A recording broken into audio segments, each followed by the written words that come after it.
Welcome back to my channel. What you're about to hear is not just another courtroom drama.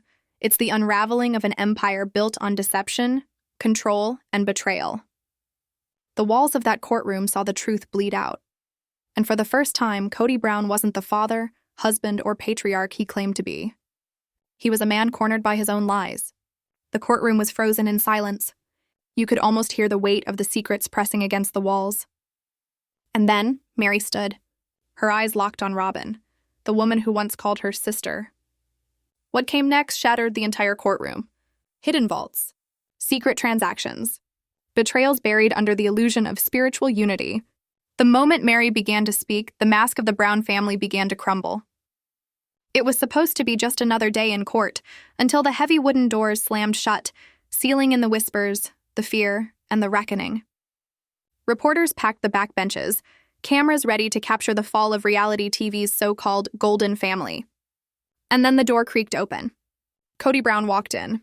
No longer the confident patriarch we saw on TLC, just a man in a black suit that hung too heavy on his shoulders. His hair slicked back, but his eyes hollow. His jaw tight, not from pride and from panic. This wasn't a reunion episode. This was the state of Arizona versus Kody Brown. At the prosecution's table sat Meri, motionless, her expression like ice carved from betrayal. She didn't glance up when Kody passed. Not even once. The cold between them was enough to make the air conditioning unnecessary. To her right sat Christine, fingers trembling as she flipped through financial records, whispering numbers like prayers she no longer believed in. To her left, Janelle, silent, still, but radiating the kind of anger that only comes from years of being deceived. And then Robyn entered. Dark glasses, shoulders tight. Her every step screamed guilt. She didn't greet Kody. She didn't even look at him. That was the first sign something was broken beyond repair. The bailiff called out, "All rise." Judge Evelyn Monroe strode in, heels tapping like a ticking clock counting down to judgment. "Be seated," she said, and just like that, the trial began. Meri rose. Her voice trembled, but her conviction did not. "Your Honor, what we have here isn't just a family dispute," she began. "This is financial exploitation, marital coercion, and personal betrayal, all conducted under the guise of spiritual leadership." The room gasped. Even the judge's eyes lifted slightly. Kody's face drained of color. He had underestimated her, the woman he once dismissed, now turning every lie he ever told into evidence. Meri continued. "In 2021, during our so-called restructuring, I discovered unexplained withdrawals, thousands gone without record. But it wasn't until Christine brought me a second spreadsheet that I realized Robyn had access to a completely separate banking system. One that none of us knew existed." The judge leaned forward. "A secret account?" Meri nodded. "No, Your Honor, a hidden empire built behind our backs." Gasps echoed across the gallery. Kody's jaw twitched, his gaze darting toward Robyn, but Robyn didn't look up.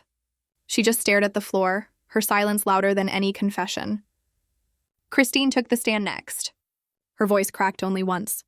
"Kody told me we couldn't afford to fly Truly to visit him," she said. "He said we were broke." But 2 days later, $12,000 disappeared from the family fund. Straight into that LLC. Her hands shook. "That shattered something inside me," she whispered. "Because the numbers don't lie." But he always did.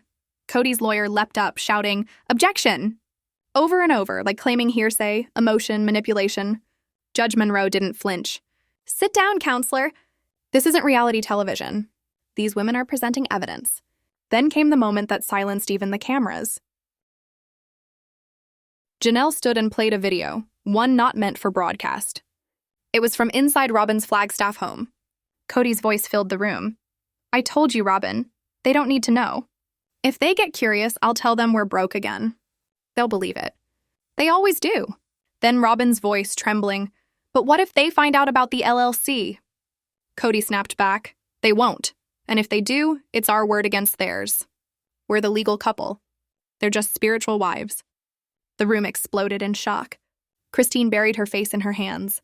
Janelle shut off the monitor, trembling. Meri just stared forward, the face of a woman who'd already known, already seen, already broken. The judge called for a recess, but no one moved. No one breathed. The silence wasn't peace, it was aftermath.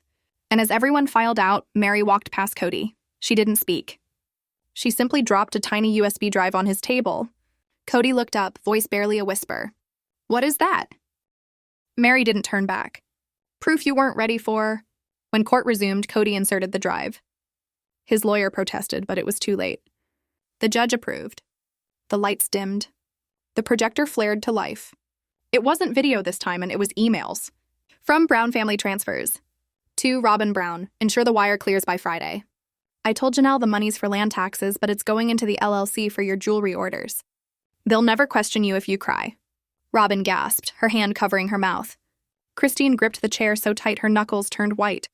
Each email sliced deeper than the last. Falsehoods, manipulations, diversions. And then came the one that broke Christine completely. Convince her to sell her Arizona property. Say it's to pay off Coyote Pass. We'll use it for your business loan instead. Christine shot to her feet. That money was for our daughter's future. The judge raised her hand. "Ms. Brown, please sit." But the damage was done. The truth was out. The courtroom wasn't a stage anymore. It was a graveyard of secrets, and every word spoken buried the legacy Kody Brown once built. And as the cameras rolled, the world finally saw what those who lived it had known all along. The family wasn't destroyed by outsiders. It was consumed from within. Stay tuned, because that USB wasn't the end. It was the beginning of a reckoning that would change everything we thought we knew about Kody, Robyn, and the so-called sister wives empire. The courtroom was supposed to be a place of justice, but on that day, it became a battlefield. And this time, there were no scripts, no TLC cameras, and no rehearsed smiles. What unfolded inside those four walls would tear open the truth behind Kody and Robyn Brown's empire and expose the lies that had been eating it alive from the inside out. Christine sat, but the way she looked at Kody could have cracked marble. It wasn't just a glare. It was 20 years of betrayal condensed into one look that could have stopped his heart. This wasn't a trial anymore. This was war. Every shred of evidence that hit the judge's desk was another dagger to Kody's legacy. Robyn, once the untouchable favorite wife, was visibly unraveling. Her trembling hands, her downcast eyes, it was all there for the world to see. For years, she had hidden behind a perfect smile. Now that mask was crumbling piece by piece. Then the prosecution dropped their next bombshell, and the silence in the courtroom could have drowned out a thunderstorm.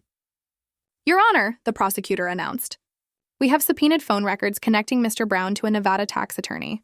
Late-night calls, dozens of them. Each one occurring right after joint family income was transferred into Robyn Brown's LLC."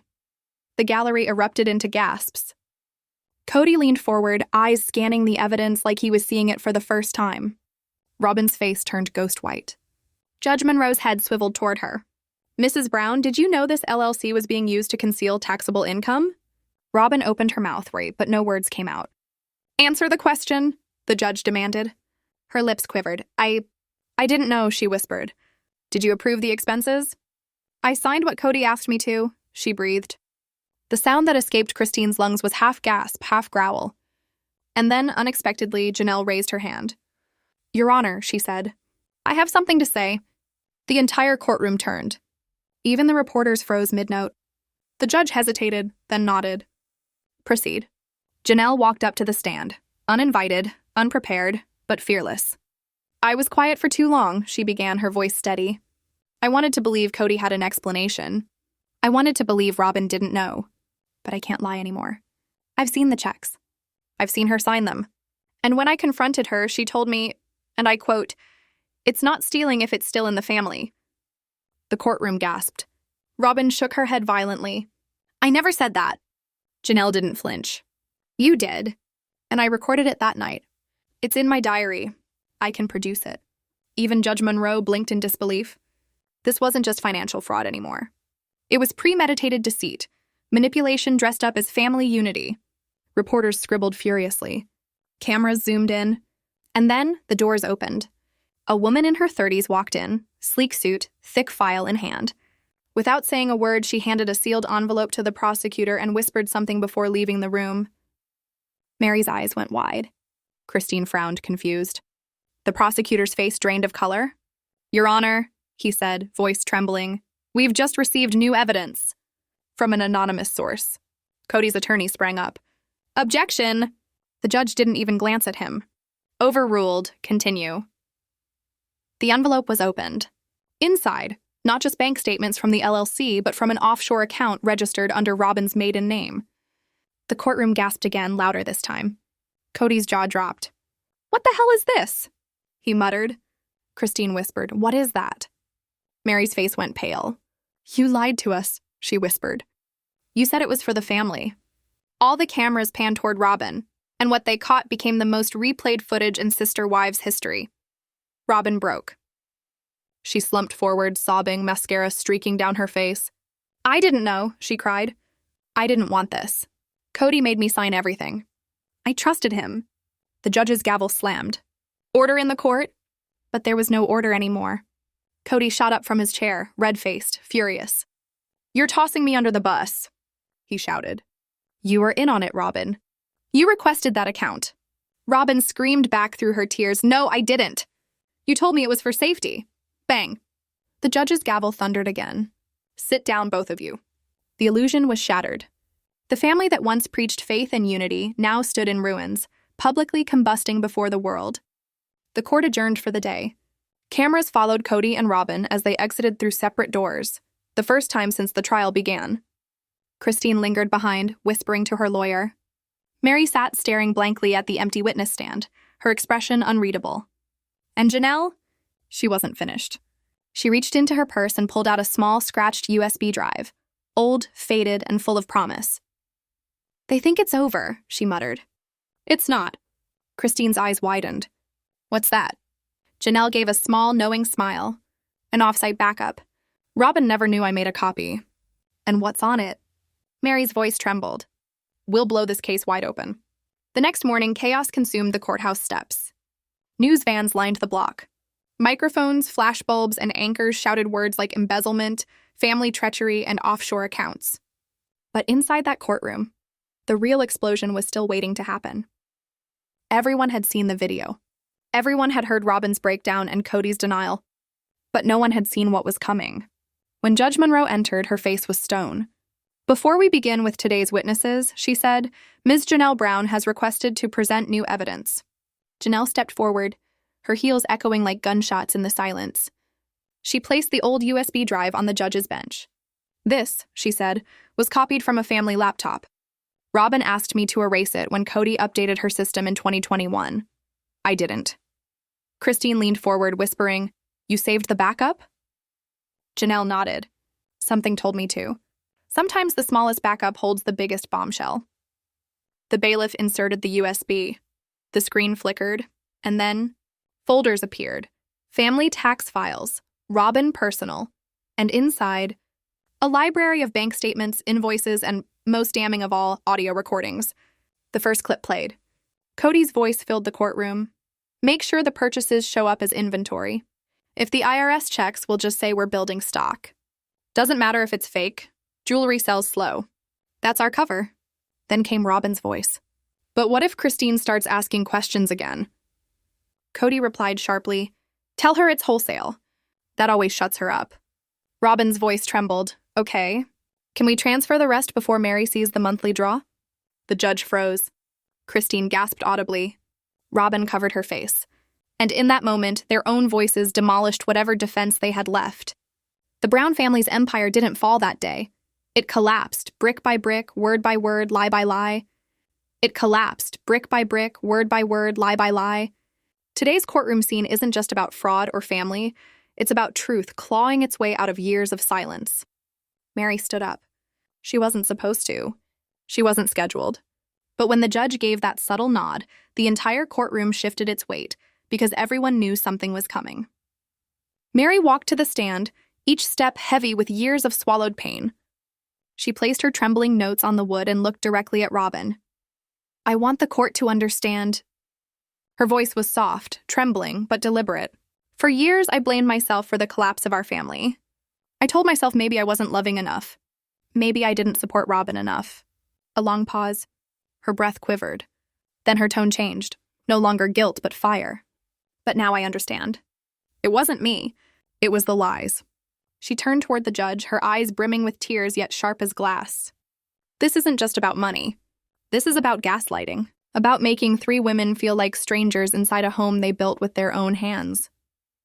Her voice cracked, but she didn't stop. She turned toward Kody. You built an empire on our backs, and then crowned one person queen. You lied to us while we destroyed ourselves trying to fix what was already poisoned. The silence that followed felt biblical. Christine was crying openly now. Janelle's eyes were closed, maybe praying, maybe just trying to hold herself together. And Robyn? Robyn turned away. Meri's voice softened. Sometimes the greatest testimony isn't evidence. It's pain. And then the air changed. The prosecutor stood. Your Honor, the state calls a surprise witness. The name dropped like a hammer. Aubrey Lynch, Robyn's ex-business partner. The one name Robyn never expected to hear. Aubrey entered, poised, early 30s, a folder clutched like a weapon. She raised her hand, swore in, and took the stand. Miss Lynch, the prosecutor began, tell the court about your relationship with Robyn Brown.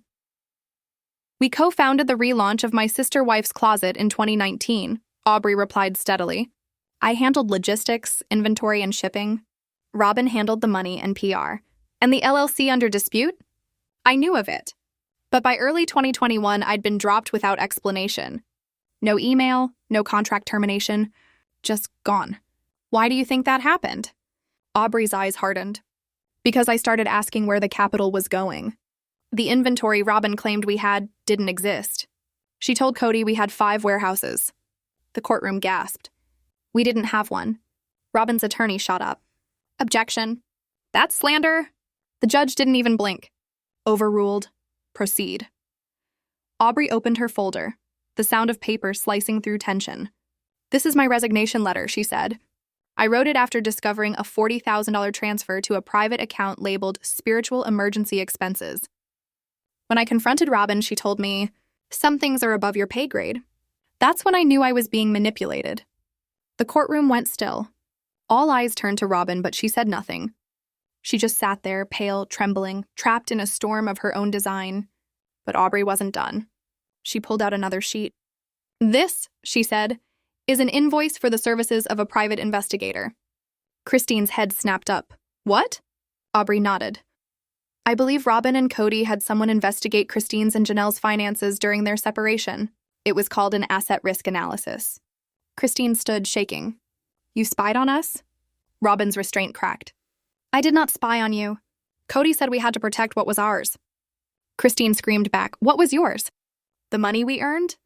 The homes we built? The children we raised? Meri's voice cut through the chaos, low and furious. You used all of us. The courtroom erupted, not with noise, but energy. Betrayal hung like smoke. The judge had to slam the gavel again and again. Order, order! She called for an emergency recess, but no one moved. Because no one could. Robyn was trembling uncontrollably. Kody looked around, wide-eyed, as if realizing for the first time he was alone. Christine buried her face in her hands. Janelle stared upward, lips moving in silent prayer. And Meri just watched them all. Then she walked quietly to Christine and Janelle. It's time, she whispered. Janelle frowned. You sure? Christine hesitated. They're not ready. Meri's eyes turned to steel. Too bad. She marched to the prosecutor's desk and handed over one final folder. This, she said, proves Robyn owned the family trust, legally, and transferred assets without our signatures. The prosecutor opened it, read the first page, and froze. Your Honor, she said breathlessly, we request an immediate freeze on all assets until this document is fully reviewed. This appears to be felony-level fraud. The judge nodded gravely. Motion granted. Kody leapt to his feet, shouting, You don't get it! That was for protection. Our lawyer advised, enough. The judge roared, pounding her gavel. If this is authentic, you may be facing criminal charges outside this courtroom, Mr. Brown.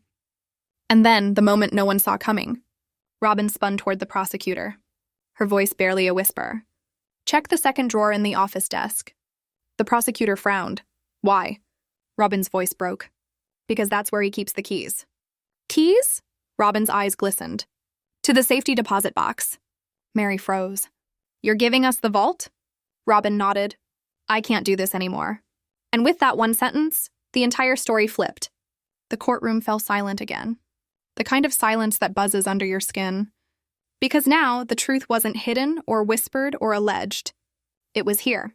It was real. And it was lethal. By noon, Judge Monroe ordered a federal investigator to seize the contents of that safety deposit box. And as they did, every person in that room, Meri, Christine, Janelle, even Kody, realized something chilling. This wasn't the end of the family. It was the reckoning. This wasn't the end of the family. It was the reckoning. By 12:37 p.m., the courtroom had transformed from a mere arena of legal argument into something far greater, a battlefield of truth and reckoning. The moment the projector flickered to life, the entire gallery went silent. A plain manila folder, a USB drive, and a handwritten ledger, each one carrying the weight of years of deceit, rested on the evidence table like sacred relics of betrayal. You could feel it in the air. This wasn't just a new twist. This was the reckoning. Judge Monroe's voice sliced through the silence. Is the defense ready to account for these documents? Kody's attorney hesitated, his face pale. Your Honor, we had no prior knowledge of these records. Christine's attorney rose instantly. That's because they were concealed intentionally. All eyes turned toward Robyn. She sat alone now on the far side of the courtroom. Her hands were trembling in her lap. Her cheeks were flushed and her eyes swollen from tears. She looked broken, but somehow lighter, as if the bomb she had carried for years had finally exploded, leaving only the quiet relief of release. The clerk began scrolling through the ledger on the big screen. Page after page of diverted funds siphoned from the Brown family trust into personal accounts. But this time, the damage wasn't just in numbers. There were notes, names, dates, excuses. February 14th, withdrew $8,000 from Meri's portion, rationed under Flagstaff snowstorm repairs. March 3rd, Christine's account decreased by $14,000, labeled auto repair fabrication. April 7th, Janelle's retirement fund transferred to cover Robyn's online relaunch. Do not disclose. The evidence wasn't speculation anymore. It was intent, cold, deliberate, written in Kody's own hand. Christine's voice cracked the silence like glass. That was my daughter's college fund, Kody. You knew that. He didn't answer. Meri stepped forward, tears brimming, but her tone steady. I asked you about the snowstorm money, remember? You told me there were broken pipes, that we were drowning if we didn't stick together. She turned toward the judge. But he was already drowning us. Kody's lawyer tried to interject, desperate now. These were family choices, messy, yes, but not criminal. Judge Monroe's expression hardened. Counselor, this is not a custody hearing. This is a case of financial fraud, emotional manipulation, and possible embezzlement. Your client used religion and patriarchal authority to control these women for over a decade. The air changed. It wasn't a courtroom anymore. It was Judgment Day. And then the USB played. The room darkened as the video came to life. The footage, grainy but clear, showed Kody in Robyn's home office, pacing, frantic, unaware he was being recorded. We're out of time, he hissed. Meri's getting wise. Erase the 2020 files. Robyn's voice. What about the retirement accounts? Kody. Tell them they don't exist anymore. Pandemic losses. They'll believe it. Christine's distracted. I'm not worried about them. I'm worried about the IRS. The room exploded. Gasps echoed. Reporters typed frantically. People whispered two words that changed everything. Tax fraud. Christine sobbed quietly. I spent 20 years believing him, she whispered to Meri. Meri squeezed her hand. We all did. Then the unthinkable happened. Robyn stood. I'd like to testify again, she said softly. Her attorney shook his head, but she walked forward anyway, haunted, trembling, yet resolute. I know I've been part of the problem, she began, her voice quivering. I stayed silent. I looked away. But I never imagined it went this far. Her eyes darted to Kody. He told me this was how to protect the family. He said the others were unstable, that Christine would take everything and leave. Christine gasped. I was unstable because I knew something was wrong. Because I still trusted you. Robyn nodded through tears. I didn't know he was lying to me too. She reached into her purse and pulled out a small notebook. I kept this because I was scared. It has everything the court needs. The courtroom froze as the judge opened the notebook. Inside were passwords, offshore accounts, wire transfers, and legal names that matched nothing Kody had ever disclosed. It was the smoking gun, the trail of deceit laid bare. The prosecutor leaned to the judge, whispering, Your Honor, we request an immediate federal subpoena for these offshore accounts. The fraud may exceed $450,000 over 6 years. Gasps erupted again. Kody tried to stand, but the bailiff pushed him gently back down. Christine, Janelle, and Meri clung to each other. Robyn looked at Kody one last time, voice trembling. "I thought you loved us. I thought you were building something for our family." Kody didn't even look her way. Judge Monroe's gavel struck hard. "Freeze all accounts immediately.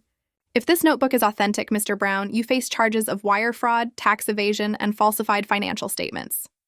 This court is moving from civil to criminal jurisdiction." The silence that followed was deafening. Then, suddenly, a federal agent entered the room, a sealed file in hand. He whispered something to the judge. Her face turned grave. "It is the determination of this court," she began, "that one of the accounts listed was drained this morning. The funds were transferred just 2 hours ago into a private trust under the name Robyn Brown." Christine's hand flew to her mouth. "He used a child's name?" Shock rippled through the courtroom. The agent turned toward Robyn. "Mrs. Brown, we'll need you to come with us." Robyn gasped, shaking her head. "No, I didn't know. I never touched it." "I understand," the agent replied quietly. "But your name authorized it." And just like that, Robyn was led away in handcuffs, sobbing. Christine collapsed into her seat. Kody sat frozen, his eyes hollow, his empire of lies crumbling in full view of the world. The courtroom walls seemed heavier, as if even the plaster had absorbed the weight of betrayal. Robyn was gone. Kody sat alone at the defense table, his confidence, once blinding, now reduced to a flickering ember. But it wasn't over, not yet. Judge Monroe returned, robes flowing like storm clouds. "This court has reviewed the evidence presented yesterday," she declared. "On the basis of the testimony and documentation, we are ready to proceed with criminal fraud charges." A murmur swept through the gallery. Kody's lawyer rose shakily. "Your Honor, before proceeding, the defense would like to call one final witness." The judge's eyes narrowed. "Proceed carefully, counselor, because after this, there may be no turning back. Because after this, there may be no turning back. Today, we step inside a courtroom where silence cuts deeper than any gavel strike, where years of betrayal, greed, and manipulation have finally collided in a storm that even Kody Brown himself could no longer control. As the camera pans across the courtroom, you can feel the tension crackle through the air.